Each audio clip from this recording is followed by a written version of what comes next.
On this episode of Star Trek Universe, we'll be talking about Prodigy 111 and 112, Asylum, and Let Sleeping Borg Lie, right after these words from our mystery sponsors.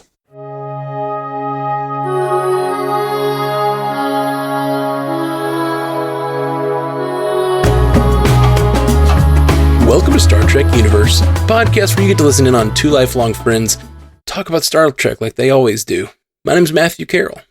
I am David C. Robertson. Buddy. What up? We got new Prodigy, new season. Not a new season, new half season. New half season, yeah. Which confused me. I knew it. We talked about it on the podcast, of course. I knew it was the second half of the first season, but still, I went to Paramount and I was like, why is only one season showing? Why can't I click on season 2 to find this new episode? This is bullshit. Yeah, it really was. Like, there's no season 2. What happened? Yeah. The website's glitching. And then I was like, oh, right, scroll down. Yeah. See, I forget that not all streaming services are created equal. Oh, Paramount is the worst. No, Peacock. Oh, I've not really used Peacock, so I can't speak to that. I don't agree that exists. Like, I go to Peacock and I'm like, okay, I watch the new Quantum Leap every week. Oh, I haven't caught it yet. Oh, it's pretty good. It's pretty good, and it's getting better.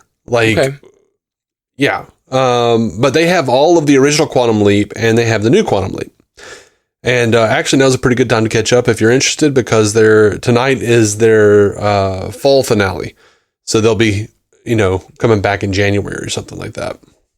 Okay. But yeah. So, but I watch it every week. So you would think, I sign into my account, it should have like the new episode up. Right. Absolutely. And it just doesn't. Yep. It just doesn't. And it has like, they tell me to watch the old Quantum Leap.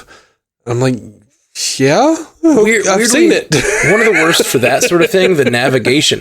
HBO is a really good streaming service. I really like it, but the navigation is terrible. Sometimes I can't figure out how to get to, like, if I fall asleep watching it and it misses a couple episodes, like, I can't figure out how to go back. It's so annoying, especially on the Roku or whatever. Like, on the computer, it's a little easier, but yeah, it's terrible. They're about to combine Discovery Plus and HBO Max into a new streaming service, and I don't know if they're going to call it HBO Max or what. Okay, but they just did David Zaslav and all their people. They just had like a big Q3 call, and they talked a whole lot about merging the services and what kind of differences that's going to be. So. Yeah, I'm curious, but anyway. Yeah. My thing with Paramount today, my frustration was I was on my Roku, and I wanted to rewatch episode 11 before I watched episode 12 of this season. The last week's before this week, since we haven't talked about either one. And so I was trying to watch the previous episode, and I kept clicking on the previous episode, and it kept playing the new episode. I did it 5 times on the Roku. I was clicking on, last week's, and it kept playing this week's. And I was like, what is happening? So I had to end up going to my computer and watch it on a different screen so that I could, just get to the episode. I literally couldn't do it on the Roku. It was terrible. Yeah. But they're all shifting and changing so much. Like, even Netflix, when I sign in over there, is like, watch this, and I'm like, I don't want to watch that. I want to continue watching. Where's the thing I was just watching? Before we're talking about all these other shows and other streaming services and stuff, I gotta mention I've been obsessed this week with For All Mankind. Have you heard of this, or have you checked it out? I know you have or had Apple TV. I don't know if you still do. But Apple I have access to it. Okay, Apple TV has a show called For All Mankind, and it's a show. It's a sci-fi show. Is it like an alternate history thing? Yes. It's an alternate history thing where basically the space race didn't end when it ended in our world. Like, we got to the moon and then the Soviet Union kind of collapsed. And so it just sort of like the space race ended. In this world, that's not exactly how things shake out. And so the space race just keeps on going. And so basically it's, and then they do some time jumps here and there. So the show is a sci-fi show about the actual space program, and everything's happening kind of normal, like it happened in real life. And some things start changing, and then you watch the histories diverge, and how it changes the whole world, and how it changes like international politics, and that's dope. They're like building, and they're advancing technology faster, both for space and for Earth, because NASA keeps inventing things that then get used on Earth. So it's like right now they're in like the next season I think is in the 90s. I'm watching season 2 right now. I just finished season 2, and it ended with like someone showing the 90s, and it was like, that's going to be next season, I guess. And so it's like been 30 years since the divergence, and now it's like, what's going to be happening? That's cool. It's really been cool. If I have a rec, the resort on I guess it's on Peacock. Oh yeah, you mentioned that to me. Yeah, it's from the people who did Palm Springs. Yeah, which covered, and Mr. Robot. Yeah. And love Mr. Robot. It's Krista Milioti is the main character, and it's like she and her husband go to a resort for their 10th wedding anniversary, and she finds an old phone in the woods, and it belongs to this kid who disappeared in 2007, and apparently this girl who didn't even know him disappeared at the same resort. But it turns out they did know each other, like, because Kristen Milioti gets really like obsessed with figuring out like what happened to this kid. Okay. And it gets really sci-fi, really time travel-y. Cool. And it's pretty dope, and hopefully they're going to make a season 2. Sweet. But it's really, really good. The Resort. Yeah. It is super good. So Palm Springs is a show that is a movie that happens almost all at a resort, and it makes me think that creator learned that, if you make a show at a resort, you just hang out at the resort all the time. like the creator learned a trick. Like, we could just book the resort and use it for all our sets, but also we stay here and like have a beautiful setting. Tax write-off. Yeah. All right. Let's talk about Prodigy for real. Sorry, I had to divert to talk about my rec and your rec. Yeah, man. What would you think of this here? First 2 episodes of the returning season 1 of Prodigy. I had differing opinions on each one. Me too. Asylum, I really liked. That was the first one, episode 11. I really liked that. I loved seeing what happened when that program or whatever came into contact with Starfleet tech. Mm-hmm. And it was kind of baller seeing it like tear itself apart. And I really dug all that. And I love that they didn't drag out Gwen remembering. Yeah. They got to it quick. They really did. And I enjoyed that. And we found out what Murph is. He's a melanoid slime worm. Yeah, so where was that else in Star Trek? This is the second time you've almost called it Star Wars. I don't think I was going to say Star Wars, but I was going to say something wrong. I don't think it was Wars, though. I don't know where I was going with it. So there's a TNG episode called Coming of Age where Wesley goes off to, apply for Starfleet Academy or whatever, the entrance exam. And this character is like just being a dick to him, this Zaldan, and calls him a Bulgarian sludge rat and a melanoid slime worm. And then he realizes he's being tested. Not all species interact the same way, so he has to be a dick to him. And he's like, oh, okay. So we're cool now. So that was the thing. So he's a melanoid slime worm. Okay. Which we've never seen before. So that's weird. We've been sitting here like racking our brains because that creator, whatever last year, said you should be able to figure it out. Didn't they say something like that? And so we've been trying to figure it out. No way we would know that's what a melanoid slime worm looks like or does. No. I'm mad at that creator. They gave me fun theories for a year. How dare they? I could have sworn he was a Danubian slime devil. That's what everybody thought. Is the Danubian slime devil? That's got to be it.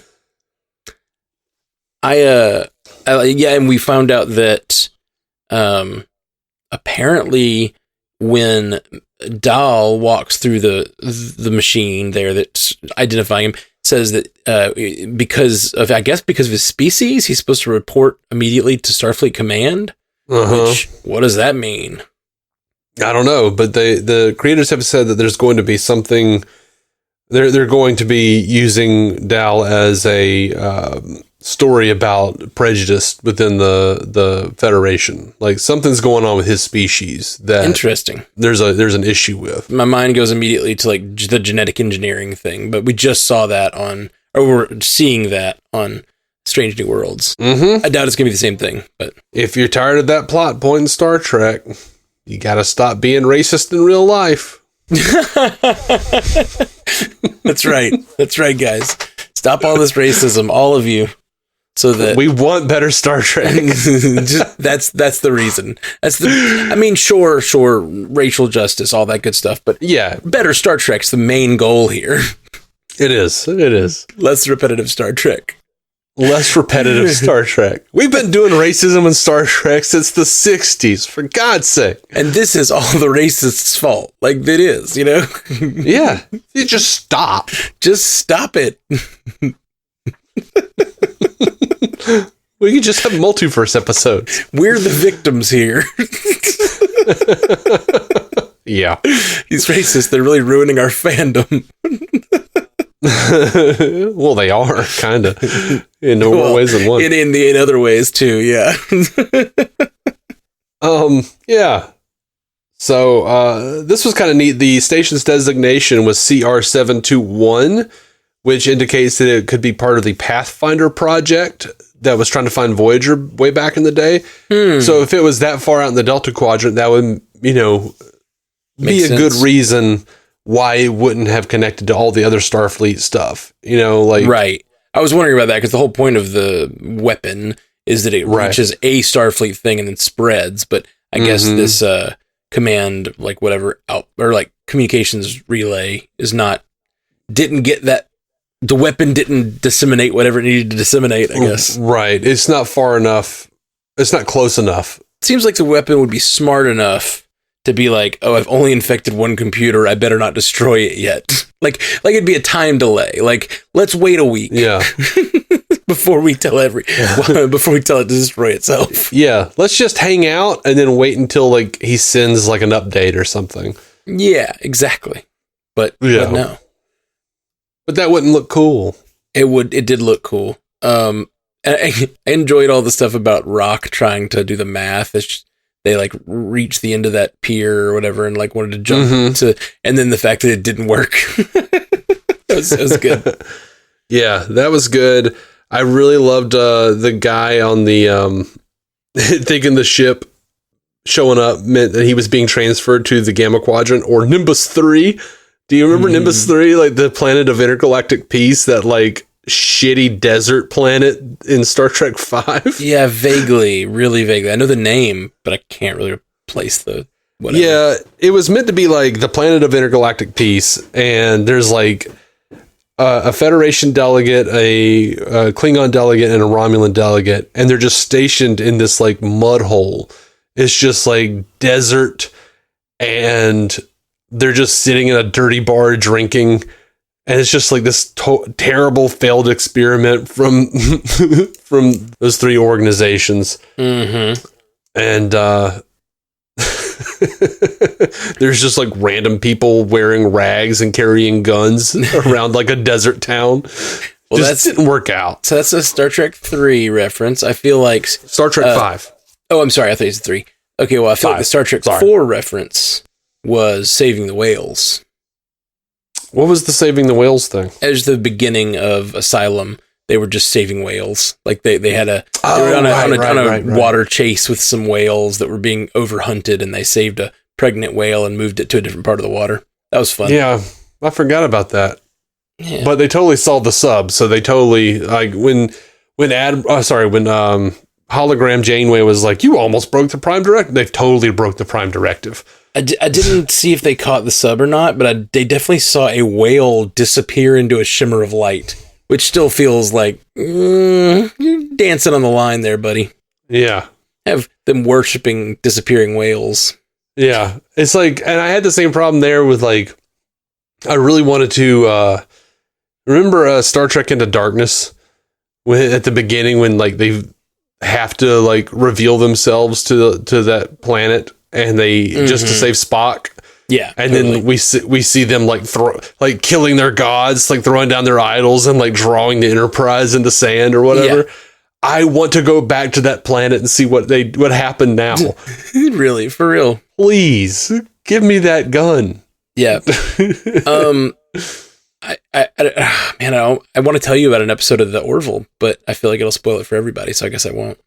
There's an episode of the Orville that something similar happens. Okay, skip forward 30 seconds if you don't want to know. I don't think Dave cares about the spoiler. I don't. Skip forward 30 seconds if you want to know about this episode of the Orville. There's an episode of the Orville where someone goes back in time, or they don't go back in time. They land on a planet that turns out is out of phase with our reality. It's like one of those planets that comes back into phase or whatever. Yeah. And they land there, and she decides to save a little girl who's fallen. She causes a girl to fall. She sees that she's like broken her leg. It's like a little, like village society or whatever, and she saves her with her like, magical medical device. And then they get off the planet, and then it goes out of phase. Then it comes back, it's advanced 200 years, and it's like medieval times, and she is the god that they're all sacrificing people to. They're like cutting them and saying like, Kelly will heal you. If Kelly doesn't heal you, then we will, whatever. So they like, if Kelly doesn't heal you, then we'll kill you. And so they're like using her as like a cudgel to beat the population down. And then they leave and come back, and it's like, I don't know, Vatican times or whatever, and she's like the god that the whole like, I don't know, sort of a Catholic analog church is it's really great. And they just keep phasing out of reality and every 3 days they advance like 200 years or whatever. And it's like, they're sitting there like, how do we stop it? Every time we try to fix it, we just make it worse. Yeah. So it was great because it like takes that idea of the Prime Directive and it contained it into this like really tight 45-minute episode where you see what happens at each stage of development. It was really cool. Yeah, that's fun. Yeah. That's good. And it ends like just absolute French kiss. Like just really, really good. Yeah. Don't tell me. I might actually watch it now. Yeah, you should. It's a really good episode. Yeah, you've told me a few things about the Orville that made me go, damn it. Yeah, it's always those specific, like, I think it's a good show and it's great. Like, I like the overarching stuff that happens, but like above all, it just has some really tight episodes that like really, really sing. But yeah, so I thought this was a perfectly good episode. I enjoyed it, and I like that Gwen remembered. Like I said, I don't remember much more that happened, though. Do you? Is there something I'm forgetting? What, in the second episode? Or the first episode, in episode 11. Yeah, these are so short, man. They're so short. I watched it again, and it was like felt like nothing happened at all. I liked the Jenkum Pog finding out he was a founding member of the Federation, his species, and he's like, Tellarites got sway. Yeah. That was good. They were racking up good deeds at the beginning. Like they were doing the whale thing, but he says they're like going around trying to rack up good deeds. I liked when the freaking ship started to malfunction and it started firing burnt hot dogs out of the replicator. Yeah, and I was like, that's not wrong. That's just better hot dogs, right? Like the burnt ones? Yes. See? I like burnt hot dogs. I like burnt a lot of things. Yeah. I love me some carcinogens on my food. Yeah, man. Give me ash. That's right, man. You got to burn the shit out of your food. And then after you eat it, you go outside, you smoke a cigarette. Yep. I did that this week with a freaking taco. I normally do a taco meat, like I'll make turkey meat and I'll put taco seasoning on it. And I normally like keep it to where it's kind of wet because I'm not only cooking for other people, but I know I like it really burnt. So this week I was cooking only for myself. I just like let it ride until every bit of liquid was sucked out of the turkey meat. And it's just like that, like really crusty, like really flavorful, concentrated sauce on the bottom. Yeah, it's good stuff. Yeah. I like burnt sauce and I like burnt cheese. Oh, yeah. Burnt cheese is the best. Yeah, man. I feel like we're real tangenty. Yeah, well, I was about to say, this is a weird tangent. What got us here? And I was like, Oh, no, we're not far from burnt hot dogs. Like, we're right there on the edge. No. You can put those on the grill at the same time. On the raggedy edge.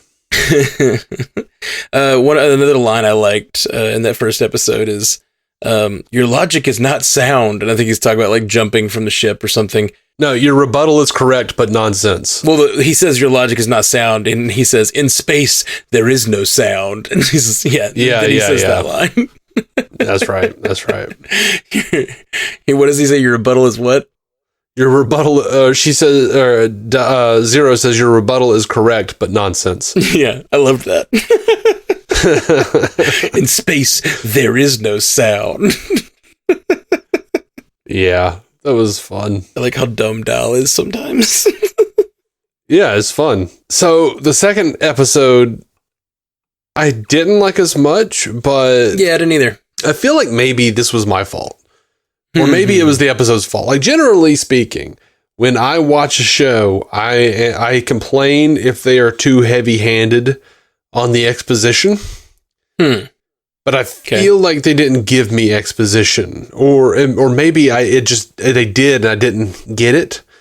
But I actually kind of looked around after seeing people talking about this conspiracy, this big this thing that's happening with Prodigy. So they find a Borg cube. Okay. And they go over there, right? To do whatever the hell they're doing, to try to figure out this weapon. And all the drones are asleep. That's pretty normal. And then, I didn't hear them in this episode say that there was what was it called? The neurolytic virus or whatever it was that caused them to not be able to use their nanobites, because like they're grabbing the kids and they're taking them and they do like the James Bond, like strap them to the thing. Oh, I didn't hear him say that either. Yeah. Yeah. And I'm like, why don't they just like stick the tubes in their neck? Like, I feel like that needed to be. But yeah, they said the thing about the neurolytic virus. I did not hear them say specifically that would not allow them to use the nanites or whatever. Right. But so this is clearly, obviously, after Voyager, and that's where that virus came from, the neurolytic virus, because Admiral Janeway came from an alternate future to get herself assimilated to make sure the crew got home quicker. But she gave herself some sort of neurolytic virus that shut down all the Borg. That's why we have what we do in Picard, where the Borg are essentially decimated for the most part, because they can't talk to each other. Gotcha. They're dormant. So and they're apparently much less efficient assimilators. The theory, though, that has pretty much now been confirmed by the showrunners is, iffy, but like maybe, sort of playing coy with us, but I guess it is. This is the artifact from Picard. Those kids found the artifact, and by Zero waking them up again, set them on the path that would inevitably bring it to what happened in Picard, where they were assimilating more people, and then they found there was the whole thing with Zhat Vash. The Romulan shit and all of that. So like the showrunner was like, yes, this is because everyone's talking about like, this is super dark if this is true. And the showrunner was like, yes, but if it's true, that means that inadvertently the crew of the Protostar saved the universe, because without waking up that Borg, they would have never had that interaction with the Romulans. And then the Romulans, we would have never known this was going to happen. Yeah. So yeah, it made me like it a little more, but that speech that Zero gives at the end, where she's like, "I have found my blah," that was annoying. It was really cheesy. Yeah, there was a lot of cheese in this episode. It was cheesy. I will admit. I just thought generally this episode felt a lot more like a kid show. And it felt a lot less impactful overall. Like they found out a little bit more about the weapon, and that's about it. Yeah. And Zero got new hands. Zero got, they found their collective. Yeah. And I kind of wish the hands had looked a little more Borgy, because it would be cool if from now on Zero had like some kind of like Borg looking tech. And I know it kind of does, but like it's sort of just like Zero tech, but in like a Borg shape almost. Yeah. I know they're doing that because they want the character to have this like visual language, but like it would have been cool if she like looked like she had Borg, or they, right? If they appeared to have Borg.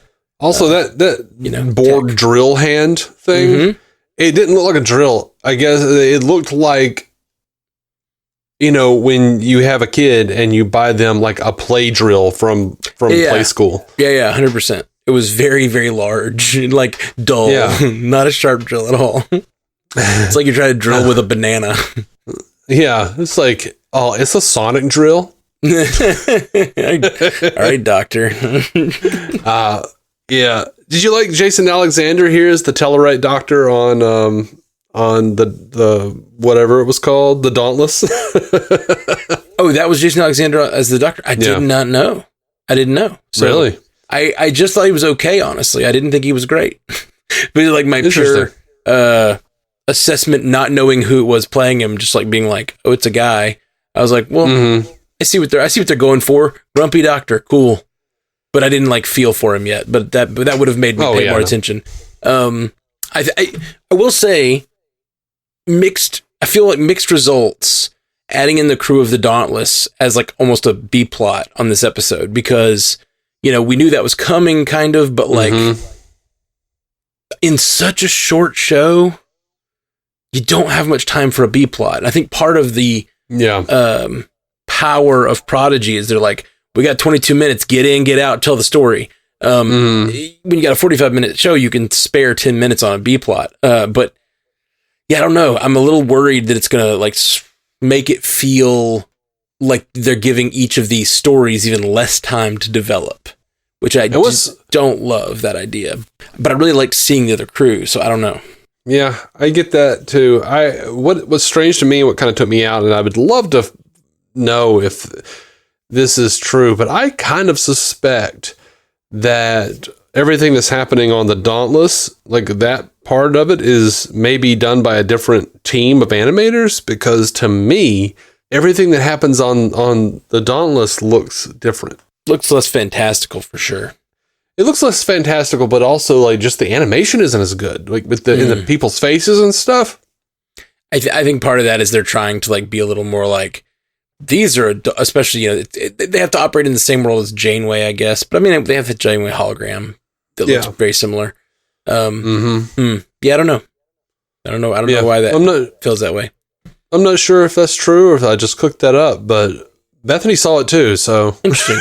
It's pretty likely that, if you have two animation, like if you have an animation studio, it's pretty likely you would give one group of animators one thing and one group of animators another. That happens all the time in this kind of media. I just don't know how bifurcated their like studios are. If it's like they just have literally a different team on it, or if it's literally two different studios or whatever. It's very, very, very possible that there's some sort of separation there. So we have whatever his name is, the bad guy, John Noble, the diviner. Was that his name? Yeah, we have him. We don't know if he's remembered or if he is going to play some like, they stole my ship, which Janeway knows it's not his ship, but he's gonna play the victim for a minute, I imagine. Yeah, I think so too. Or he'll play, or they destroyed my colony or whatever. Like, because they found him on that colony. So I think they're definitely, and they already said that they stole my daughter. So that's a whole big piece of it. Yeah. I liked it, and we got the Captain Chakotay would never do this. Whoever's captaining that ship, they must be stopped. So it's setting up this sort of antagonism that we were expecting fully, that like at first they're going to be running from Janeway, and then eventually they'll figure that out. But yeah, I can't believe they let Robert Beltran be on the show. Who's Robert Beltran? Sorry, he's the guy that plays Chakotay. Oh, why? Oh, he's like Dean Cain or something, like, whoo. Go look his stuff up on Twitter, man. He's like tinfoil hat kind of guy. Like, oof, buddy. Yeah, I guess I don't know. I know Dean Cain has right-wing leanings, but I don't know if he's tinfoil hat. I don't, Oh, Dean Cain's crazy as shit. There are different levels of like, and Kevin Sorbo, Dean Cain, that kind of right. Well, like all of those guys, I know they're right-wing, which half the country is. So some people are going to be that way, but some people are that way, and I think it is becoming. Well, that's why I specified tinfoil hat. I hear you. I just didn't know that. I didn't know that about any of those guys, really. I know they're all right wing, or I didn't know Chakotay was, but yeah, interesting. Yeah. So if they suddenly write out any plot regarding him, you'll know why. Too difficult to work with. Just hard. These days, it's harder and harder. I mean, and this is why on the shows, on all of my podcasts, I'm a little more okay talking about it, because it's harder to understand a reasonable human being. Yeah. Like being right wing. Yeah. It really is. So. Yeah. It's just that so many, like, I get like fiscal conservatism to some degree, but absolutely. That's why I was trying to say, like, yeah, I know Dean Cain's a right winger, but I don't know if he's like, I grew up Republican and I believe in fiscal conservatism, or if he's like, I don't think he's quite as far as Ricky Schroeder. It's not like Mike Lindell or whatever. Right. Like, he's not like walking into federal buildings with guns and acting like, right. Got his TikTok open, like, they won't let me in. I'm not wearing a mask. Yeah, it's just so sad and it's so predictable that so many people that are kind of that age, a lot of them that maybe even used to be a little more consider themselves liberal when they're younger, they just sort of turn conservative. It's purely because they don't like that things are changing and they're getting older. Like it's just they're getting older and you just have to keep your mind where you can still accept new information, or you become a plague on society, basically. A plague on all your societies. Yeah, it honestly bothers me a lot. Like, and it's one of the reasons I very rarely go to Facebook, because I'll see like people I grew up with who are like just kids these days, and they're not even talking about politics. They're just like, kids these days, they do this and this, and I'm like, do you remember when we were kids and you hated how much adults said that shit? Yeah. And you were like, you're not even right. And how like they were just vastly incorrect in their assumptions about us. And now you're doing it to somebody else. Yeah, well, it's different. Now they're looking at screens. I'm like, we were sitting around watching MTV. What the hell? Yeah. Like we weren't much better. Yeah. If at all better. There are clearly issues with our world of social media and things that like, but like the problem is those guys that are on Facebook, it's saying like they're looking at screens. Like you're the one that, like a lot of the kids who grew up around it, clearly there are issues, but a lot of the kids who grew up around it learned how to navigate it. But like people that are a little older who didn't grow up around it and fell into it have no idea how to navigate it. And they refuse to learn new things like, assessing whether something is insane or not before you just believe it and pass it on your Facebook. Also, there's an air of there's a lot of people are sheep. And they see their peers, the people they grew up with, saying the same things. For sure. Like, yeah, nah, not really. No, it's just not.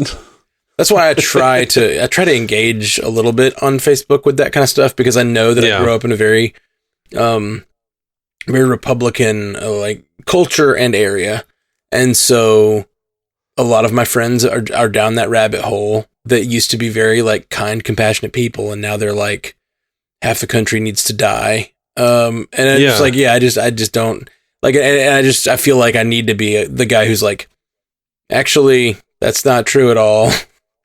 It was weird. Is like when we were growing up, we had friends, we knew people who were like, oh yeah, we're Republican, but we're not against gay people or anything. Right. Like it was like more like, that's just, a fiscal thing mostly. Yeah. And we were those people. We were very much those people.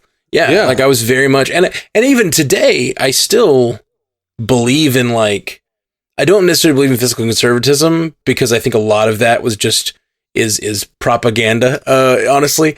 But like everything's propaganda though. Yeah, for sure. But I'm just saying, like, some of the stuff... We're not allowed to know the real truth. Well, some of the Tinfoil hat Dave. Some of the craziness that goes on is, like, you start seeing behind the curtain a little bit, and you can see, Republicans are literally defunding everything, then turning around and saying it doesn't work. They're, like, removing the gas from the tank and saying your car is broken. They're siphoning all your gas and saying your government's broken. You know what I mean? And they're like... They're breaking it and then saying, see how government doesn't work? You should not take any of my money to do any of these good things. So it's like, I'm not saying you should like redistribute all wealth. Actually, I kind of do believe you should redistribute all wealth, but like it just, but there's, it's more complicated than what I was raised on, you know? And it took me getting away from, honestly, it took the insanity of Donald Trump for me to be like, oh, these guys are all foolish. Because the thing is, all those like fiscal conservative people that I still listened to back then, I didn't always agree with them, but I listened to them still. I would listen to, you know, radio shows and shit.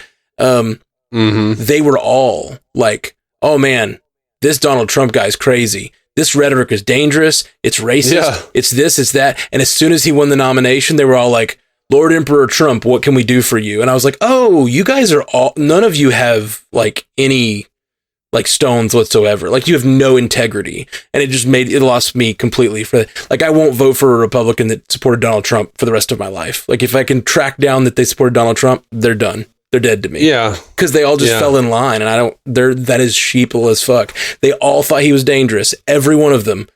And then they all fell right in line. And I was like, no, you just want power. You have no integrity. You all just wanted power. Yeah. Yeah, I think there was, I used to know years and years ago, I used to know this guy who was a conservative talk show host, and he told me. By the way, we're probably done talking about Star Trek at this point, guys. Sorry, we're going to talk about. We'll get to Stu. We'll get to Stu in a second, who talks about some Star Trek. Oh, yeah. Sorry, Stu, you got to sit through this American politics. Yeah, I knew a guy, and he was a conservative talk show host, and he would get on there and be like, if Obama wins, blah, blah, blah, blah, blah. Right. All these awful things that are going to happen. So, and I was talking to him one day, and he was like, hey, I'll tell you the truth, man. I don't care who wins. I'm going to make money either way. Right. And I was like, oh, so this is a sham. Yeah. So what your beliefs are a sham? And he's like, Well, there's a certain point where you're just an entertainer. But the problem is when you're doing that in the political realm, and especially when you're doing it to demonize other people for entertainment. Yeah, that is when it gets dangerous. It's when it gets really dangerous. And again, these people that I disagree with, I don't demonize the people I disagree with, like, or try not to. Sometimes it's hard, but like, I try to be like, they're just really, they're lost. They're not hearing the right shit, man.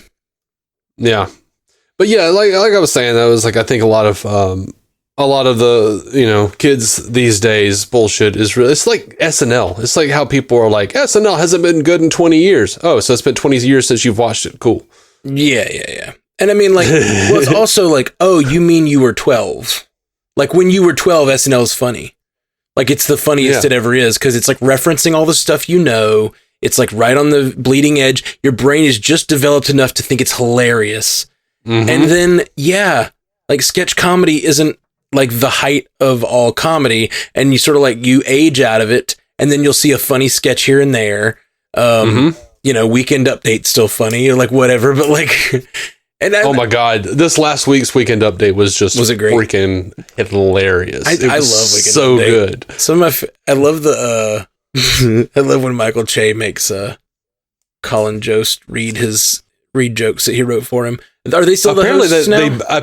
And apparently they both do that. Where like they write the jokes for each other. But Michael Che always gets over on him, like always. Michael Che wins that battle every time, and it's purely because of like, you know, straight white male syndrome. Like he can't there's nothing he could do that's as like savage as some of the stuff that Michael Che can do. It's just really good. Yeah, like Colin had to read one of his jokes that Michael wrote for him was that the use of the N-word has like skyrocketed 500% since Elon Musk took over Twitter, and he's like,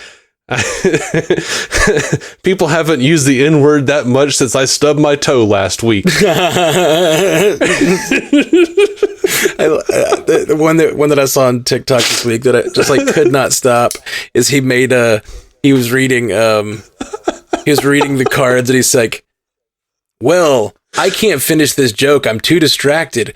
Who let a black man hold the cue cards? And then it cut to the guy holding the cue cards, and he's like looking really offended, and like it's like he's like having to say a racist thing directly to a man's face by reading the cards. It was so funny. The guy just acts really offended and storms off. Really good. But yeah, it was really solid this week. But I will definitely check it out. What's Stu say? What's Stu say? Sorry for the 10-minute completely non-Star Trek related thing there. Yeah, it's fine. I'm saying it's fine. Hey, and if you're out there and you didn't mind our political rants and you don't think we're lib cucks, go give us a 5-star review to counter the 10 1-star reviews we're gonna get. I've noticed so many alt-right people saying lib cucks lately. What is that about? I don't know. It's so funny. So this is part of an email that Stu sent us about Prodigy and Lower Decks, and I'm going to hit the Prodigy part. He says, "Good return, if again a weirdly quick resolution in terms of Gwen's memory erasure, which literally happened one episode prior. The crew encountering some official Starfleet personnel was fun, and the virus's effects are pretty terrifying in their effectiveness. I do worry that with that and Janeway finding the diviner, if we're going to get a lot of dramatic irony based around Starfleet thinking the Prodigy crew are enemies with diviner manipulating the situation. Although the fact they broke his mind and abandoned him alone kind of hurts their credibility as good guys. Rock wanting to narrow down her scientific field was fun, as was her doing the hangover math meme, and I hope it's a recurring plotline for her. Zero could have probably had a better answer for Gwen concerning her father than "I'll just say he can't hurt you anymore," which totally just sounded like a euphemism for him being dead. Since Janeway has more gray in her hair than when she appeared as an admiral in Nemesis, I assume she got demoted to vice admiral once Starfleet reviewed the logs on the Tuvix incident. Overall, it was a solid return and obviously a whole different phase of the story. And also, so last couple weeks, me and Stu have been, going back and forth a little bit, playfully, I'll say, insulting each other. Mm-hmm. And I believe last episode I did pirate Scottish. You gave him pirate Scottish voice. I must do a little. I was doing all that, and there's more leprechaun there. Yeah, it's more Irish, really, but well, I didn't want to just do fat bastard, my neck looks like a vagina, I didn't, which I think that was a joke that we had back in our college days, was that I think you came up with it, where it was like, I did. It's probably offensive, but the joke was, what's the difference between an Irish and a Scottish accent? And it would be something like, the Irish, it's basically the same accent. It's just the Irish are very happy about things, and the Scottish are very angry. Yeah, no matter what they're saying, Scottish sound angry, Irish sound... You could be like, I'm going to kill you. I'm going to absolutely destroy you. And it sounds like very light. So there's light and fun murder talk. And the Scottish can be like, I love you. Yeah. You are my world. That's my stand-up bit from when I was 18. But hey, it's still okay because they're white.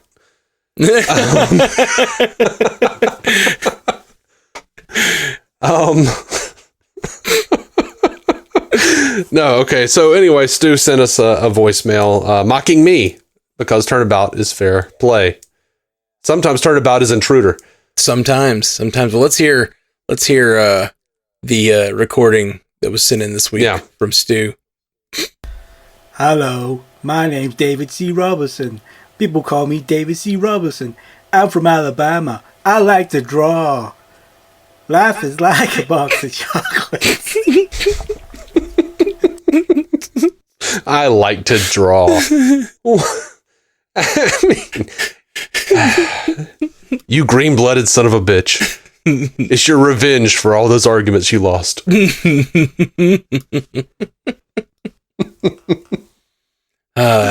Very good reference there. Since Stu is definitely in your head.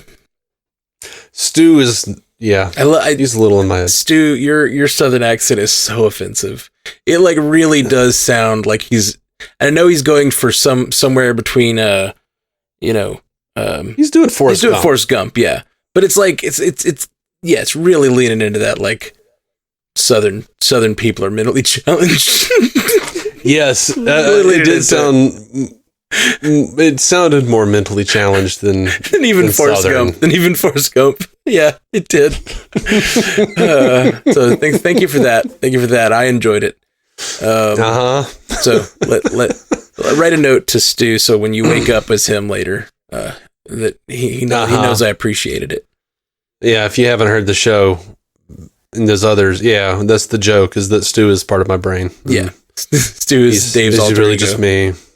He had great evidence on last week's episode. He had compelling evidence. If I didn't know the truth of some of the claims, I would be like, I would believe it. Hey, I just wanted to say, last week you said this, that I came up, or that it was my idea to Star Trek universe. That's not true. It was your idea. How so? It was your idea. We were bouncing around ideas. We never, I have the Marvel Cinematic Universe podcast. And you said, why don't we just call it the Star Trek Universe podcast? And I was like, oh, really? You wouldn't mind that? It feels like, we're using the other. He's like, yeah, it's fine. You were like, yeah, it's fine. You might not have liked it much, but you came up with it. Yeah, I didn't like any of the names that came up with, and I liked the Star Trek Universe better than any of the others, I guess. But I don't remember coming up with it. I thought you came up with it. No, it was all you, man. But it did eventually lead to the Star Wars universe as well. It was just it became the naming convention for a little while there. Yeah, let's just do on brand because I'm too lazy to come up with anything else. Yeah, that's what happened. Star Trek podcasts too. Yeah, there are too many Star Trek podcasts. They're like Shuttle One and all these. Every clever name is taken. I'm like, I don't care. We were trying to come up with something clever, and one of my things was, I think part of the success of the Marvel Cinematic Universe podcast is we just called it what it was. So I was like, no, we need Star Trek in the title. It needs to just say it. Yeah. Because I think it was clever, like you just said. I don't know, is Shuttle One a real thing? I don't want to insult them, but I have no idea. There are a lot of a lot of Marvel ones like that too that just have some niche reference to one episode of Agents of S.H.I.E.L.D. and they made it their whole identity. And it's it's 10 years later, man, and no one remembers that episode, and now you've branded your show that way. So when we were naming, we were like, yeah, it's the Marvel it's a Marvel podcast, Yeah. If I had to start a new podcast about Star Trek, I'd probably call it Things You Can Do with a Woman. From Charlie X. There are things you can do with a woman.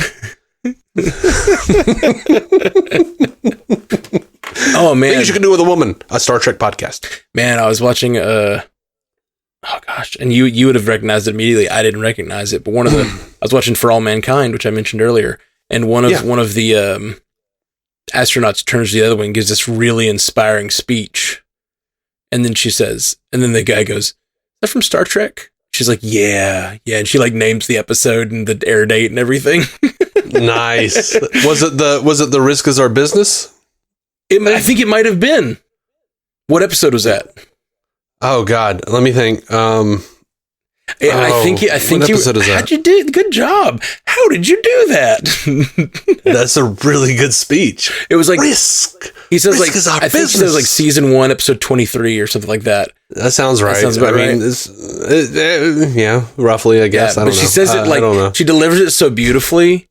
And it's probably better acting than what was done on Star Trek. Yeah. She delivers it so passionately and beautifully. And then the guy's like, "Is that from Star Trek?" And she's like, "Yep, 1963." Yeah. I was like, "That's so good." It was so good. It was just 66, but yeah.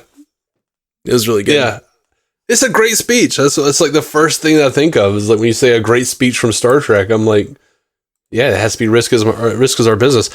Which makes sense with what they were doing or whatever, Because they're out there on the raggedy edge of space. It's been a lot of fun watching that show. The space travel is just so not comfortable. It's very much in a tin can. Especially the first season.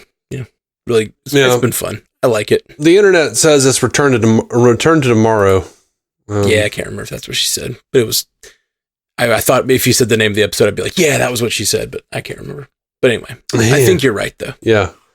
There's even an alternate cut there's like, because they released some extra footage, some deleted scenes, and someone made an alternate cut of this, an expanded version of the speech. I sent that to somebody the other day. That's awesome. Yeah. That's a great speech. That's awesome. I'll have to go listen to it. All right, guys. Well, we are the Star Trek universe. Thank you for joining us today. Thanks, Stu, for writing in and calling in and insulting Dave. Those are 3 separate things that I appreciate. It's about you. Yeah, you can always insult me and get into Matt's good graces. That's right. And Dave just insults me to get into other people's good graces. Huh. It's not just you. This is the thing we've joked about over the years. It's something that happens when 2 of my friends get together. It's not just you. It's like when I introduce 2 friends, for some reason, one of the ways they bond, it's probably because we're close enough they bond by bashing me. Well, I don't think it's about you, though. It's the same way that, like, when me and you get together, we make fun of Spencer sometimes. Shh, it's don't tell Spencer. We both have, like, a mutual acquaintance, and sometimes it's like... Oh, for sure. But I think it's the Seinfeld thing. Sure. Where George and Elaine don't have anything to talk about, and Jerry's not going to be there, and they decide to start making fun of Jerry. That's what I was going to say. It's when 2 new people who... Yeah, it is that exact thing. You bond over... Well, we can make fun of this guy, and he'll be a good sport about it. It's like, remember the time Matt flipped the toaster oven over and tried to the toaster oven, and tried to make grilled cheese and almost burnt down the house? I maintain it was a genius idea. It didn't work. It didn't work out. I turned the toaster sideways and put a piece of cheese on a piece of bread and put it in there and put a plate next to it, and I thought it'd like pop out like I was... Didn't you go to get a shower too? You like left it unattended or something? Yeah, I believe that I did. I believe that I left it unattended, and whatever mechanism in the toaster that causes it to pop out does not work sideways, is what I learned. So it just stayed burning. So it's on its side, just starting a fire.